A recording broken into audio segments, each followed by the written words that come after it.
Welcome to Project Blue. This is Matt, and today's video is a commander deck tech for Dakkon Blackblade. This 3-color Blade Master deck is a fun, strong, and interesting suit-em-up commander that is good for all types of players. Dakkon was a master blacksmith, warrior, and planeswalker from ancient Dominaria, armed with the most powerful blade in existence, the Blackblade. This Soul Drinker sword could steal the energy of those who it killed. Dakkon Blackblade is a 6 converted mana cost creature, casting for 2 colorless, a black, 2 blue, and a white.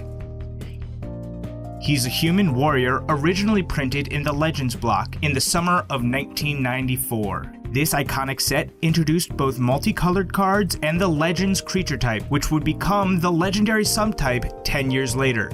In the early days of Magic the Gathering, the color pie wasn't as set in what happened in each color as it is today. As such, Dakkon Blackblade is unique to the colors of blue, white, and black. His main ability is that his power and toughness are equal to the number of lands you control. Now, these 3 colors are not really known for their ability to ramp out lots of lands into the field, so finding a good way to make this legendary commander playable was a tough challenge. So how do we build a bladesmith who cares about lands in colors that are not known for caring about lands? We go Voltron and suit up the man with all the blades and armor he could ever want. Let's start off looking at this deck with some of the blades. Starting with a suite of swords from the Scars of Mirrodin block. Each of these swords not only gives us protection from 2 colors, but also adds something fun for the user when they connect to a player. The Sword of Body and Mind gives protection from green and blue, and mills a player for 10 cards, and gives you a 2/2 green wolf token. The Sword of Feast and Famine is a pro black and green sword that allows you to untap your lands while forcing your opponent to discard a card from their hand. For protection from white and black, we turn to Sword of Light and Shadow. This sword also gains you 3 life and brings back a creature from your graveyard to your hand when it connects. Lastly on this list is the Sword of War and Peace. This sword not only deals additional damage to the defending player equal to the number of cards in their hand, it gains you life equal to the number of cards in yours. Also, the creature has protection from red and white. While these are some of the iconic swords in Magic, they're not the only sharp and pointy objects we can equip to our creatures. The Sword of the Animist gives the creature a minor bump while tutoring a land when it swings. Attached to Dakkon with 4 lands on the field, he swings as a 5/5 and connects as a 6/6. It's a nice little trick. Next up is not a sword, but still sharp and pointy. Sure Strike Trident is an interesting equipment. It allows a creature to deal damage to a player equal to its power without having to attack. Lastly, what Dakkon Blackblade deck would be complete without his own Blackblade? While we have had Dakkon Blackblade around for 24 years, it took us until the most recent trip to Dominaria to get his Soul Drinker blade. This nasty sharp edge gives us a second copy of Dakkon's ability, popping a creature equal to the number of lands you control.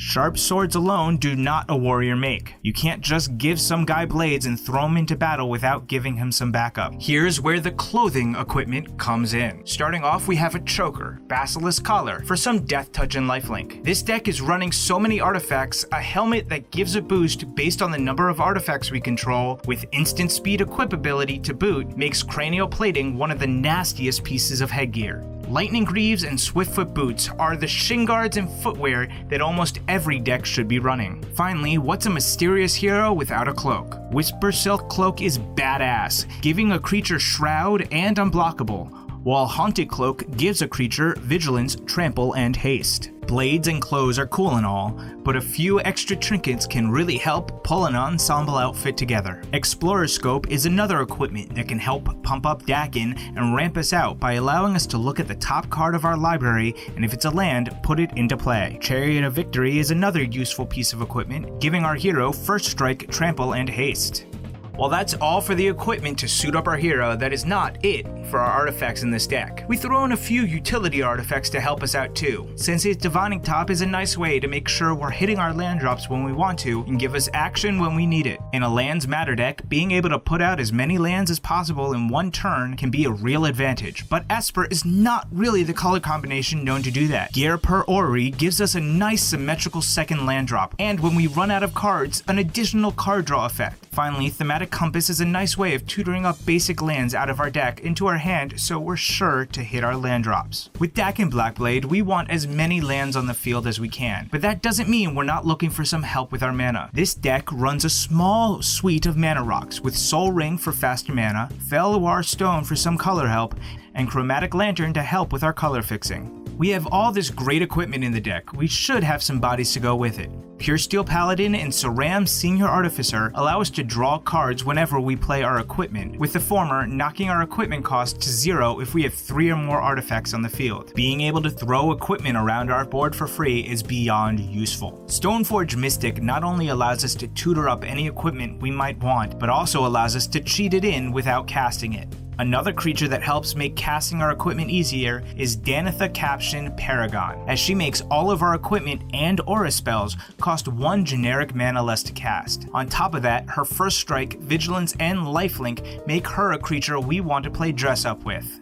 What happens when you get stuck without the equipment or artifacts you need? Trinket Mage and Trophy Mage swoop in to save the day.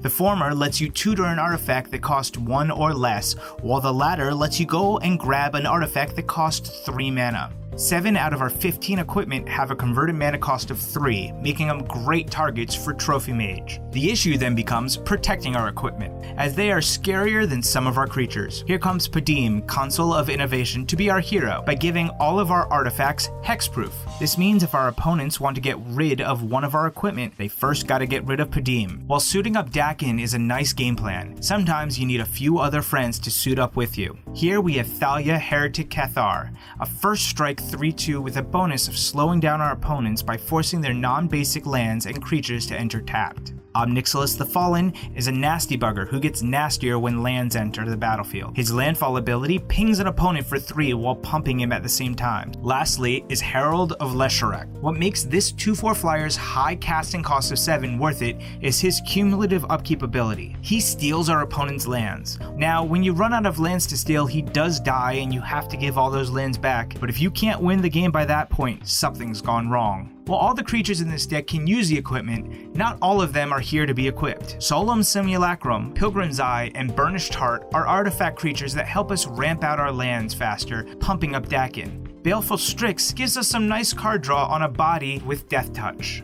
While this deck is very equipment focused, there are 2 auras I could not pass up playing. Steel of the Godhead. It is a blue-white aura that when it is attached to a white creature gives it a 1/1 boost and lifelink, and when attached to a blue creature gives the same buff but makes it unblockable. It's a good thing our commander is both blue and white. Gift of Ors Hova is the other aura I love to run in this deck. Being able to go over the top of our opponent's board with flying while also providing lifelink is just a card I can't say no to. With this deck, you want to stay ahead of the crowd, so being able to get a few more cards in your hand is extremely useful. Argrol's Bugfast is a consistent way to draw more cards for 2 life and 2 mana. In a deck that runs white and wants to be hitting land drops each turn, land tax is a must. Necropotence lets you pay life while exiling cards from your library, then put them into your hand. Know that your opponents are going to combo off next turn and need to find an answer? Pay most of your life to draw a ton of cards and hope you find that answer. Lastly, Rhystic Study is a beautiful card draw enchantment that will have your opponents getting sick of you asking, "Did you pay 1 for that?" Sometimes though, you just need to slow your opponents down so that you can set up your board. Propaganda gives you some protection by making your opponents pay to attack you. Imprison in the Moon should read, "That's a nice commander you got there that's crucial to your game plan. Be a shame if it turned into a land." This last enchantment is a real doozy. While this deck sort of cares about the power and toughness of the creatures within it, it really cares more about the buffs the equipment and auras give to it. So turning all your creatures into little 1/1s with no abilities with humility doesn't hurt us as much as it hurts our opponents, because all we gotta do is suit up those little guys and send them swinging. Another way of slowing down your opponents while protecting your board is through counter magic. To stop our opponents from comboing off or stop them from targeting our creatures or equipment for destruction, this deck runs a very small counter suite of 2 counter spells, both with upside. Void Shatter exiles the spell it counters, stopping them from being able to cast it again from their graveyard, while Condescend gives you 2 scries after the counter, helping you set up your next play. During a game, something might happen where you find that you need a specific artifact or enchantment. Here, Enlightened Tutor is your card. If you want to get that sword or land tax for your next turn, or maybe that Ristic Study, this tutor is the way to go. Brainstorm is also a great way of setting up the top of your deck, so you don't get stuck drawing cards you don't want, while being able to hold on to the cards that you need in your hand right now.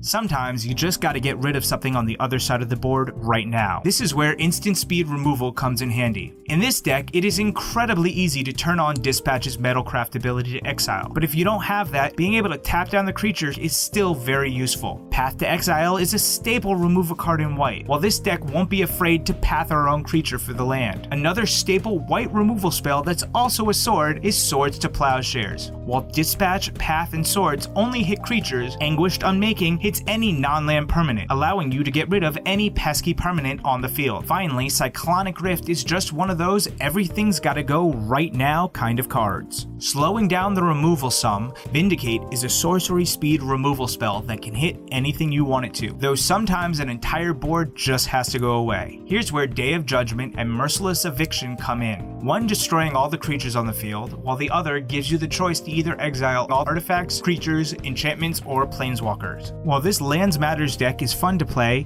it needs some help getting the fun stuff. If you're falling behind on your lands, Gift of the Estates is a land ramp in white of choice.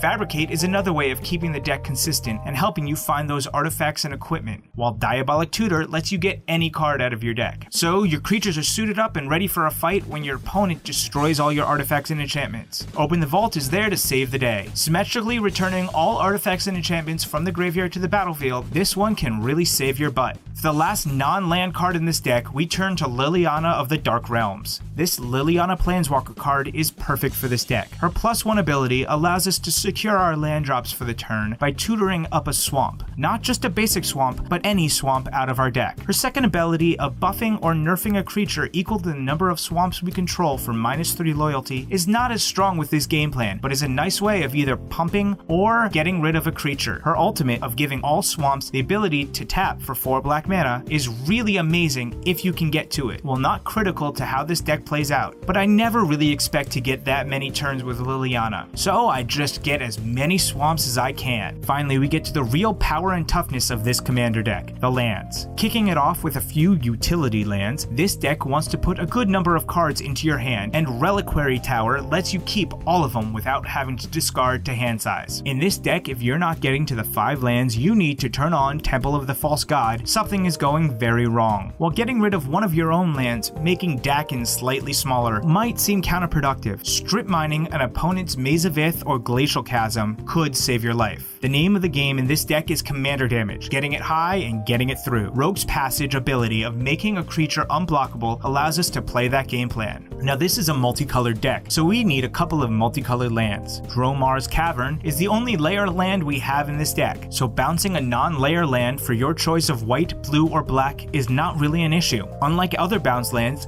this does not come in tapped. Finally, what multicolored commander deck is complete without a command tower?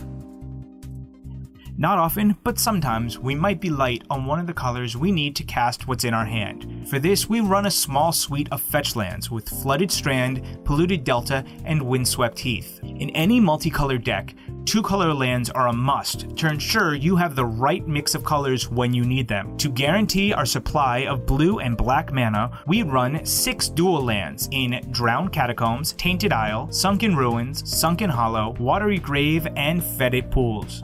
To get our fix of blue and white, we run Glacial Fortress, Hollowed Fountain, Irrigated Farmland, and Prairie Stream. Finally, we fix out our white and black mana with Isolated Chapel, Godless Shrine, Orzhov Basilica, and Tainted Field. Last on this list of cards are the basic lands. This deck runs 14 of them. 5 plains, 5 swamps, and 4 islands. Dakkon Blackblade, our old man and his swords. For this Voltron strategy, this deck runs a total of 17 equipment and auras. Of the 17 pieces we have to suit up our creatures, 8 of them are sharp and pointy objects. The Blackblade itself, Sure Strike Trident, Sword of the Animus, Steel of the Godhead, and the 4 swords of Body and Mind, Feast and Famine, Light and Shadow, and War and Peace. For a commander whose power and toughness depends on the number of lands you have, getting the lands out of your deck and into your hand or directly onto the field is quite critical. This deck runs a total of 12 permanents and spells that help us find the lands we need and get them out onto the field, making our commander bigger. One of these such permanents has a trick up its sleeve. Thematic Compass is a 2-drop artifact that for 3 mana lets us tutor up a basic land out of our deck into our hand. But that's not what makes it cool. When there are 7 lands on the field, at the end step this becomes a land itself. The Spires of Orizaka, a second Maze of Ith that can also tap for 1 colorless. Breaking down the 99, we see that there are 14 creatures, 9 enchantments, and 9 instants. This deck also runs 7 sorcery spells and 1 planeswalker. Looking at the key elements now, we see there are 21 artifacts and 38 lands. This Voltron build of Dakkon Blackblade scores a 6.75 to 7 out of 10 on the EDH power scale. It's very focused, just shy of being totally optimized. If you're looking for a strong, interesting, and fun commander game plan deck that holds its own while swinging buffed up creatures with sharp and pointy objects, this old man and his swords are the way to go. For the complete deck list, check out the description below. Find me on Twitter at project_blue18, and if you like what you see here, hit the like button, comment down below, and be sure to follow me for more videos. Thanks for watching Project Blue. My name's Matt, and I'll see you next time.